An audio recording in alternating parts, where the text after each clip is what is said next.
தற்போது சட்டப்பேரவையில் முதலமைச்சர் மு.க.ஸ்டாலின் பேசி வருகிறார். பார்க்கலாம். 1974ஆம் ஆண்டு அன்றைக்கு முதல்வராக இருந்த தலைவர் கலைஞர் அவர்கள் பேசிய அந்த உரையை புத்தகமாக சீட்டங்களுக்கு வழங்க வேண்டும் என்று சொன்னார்கள். நல்ல யோசனை. ஏற்கனவே புத்தகமாக வெளியிடப்பட்டிருக்கிறது.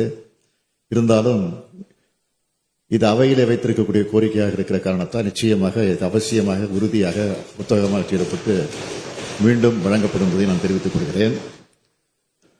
எனக்கு இருக்கக்கூடிய கவலை எல்லாம் பிரதான எதிர்க்கட்சியாக இருக்கக்கூடிய அதிமுக இதில் கலந்து கொள்ளாமல் தங்களுடைய கருத்துக்களை சொல்லாமல் போய்விட்டது என்ற வருத்தம் தான் எனக்கு இருக்கிறது.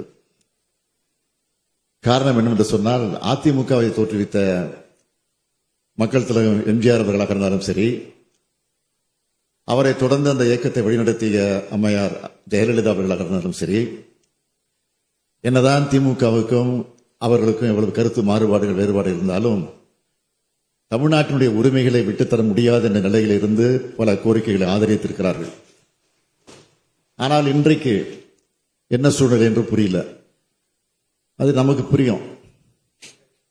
ஆனால் அவர் பேசும்போது சொல்வார்கள், கொள்கை வேறு கூட்டணி வேறு என்று சொல்வார்கள். அதைத்தான் இப்போ தொடங்கி இருக்கிறார்கள். இதுதான் கொள்கையா? அந்த கேள்வித்தான் கேட்க வேண்டியிருக்கிறது.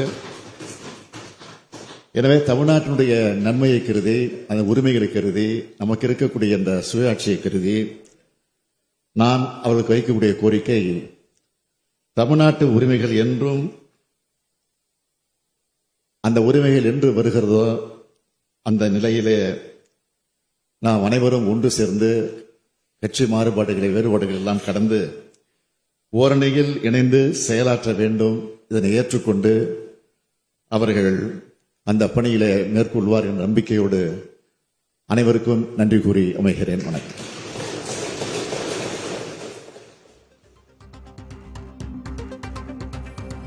மாநில சுயாட்சி தொடர்பான முக்கிய அறிவிப்பினை முதலமைச்சர் மு.க.ஸ்டாலின் இன்று சட்டப்பேரவையில் வெளியிட்டிருந்தார். இந்நிலையில் அதிமுக அது குறித்து கருத்து தெரிவிக்கவில்லை என்பதையும் முதலமைச்சர் பதிவு செய்திருக்கிறார். கூட்டணி வேறு, கொள்கை வேறு என அதிமுக கூறி வரும் நிலையில் இதற்கு கருத்து தெரிவிக்காதது ஏன் என்றும் கேள்வி எழுப்பியிருக்கிறார். விவரங்களை பின்வரும் செய்திகளில் பார்க்கலாம்.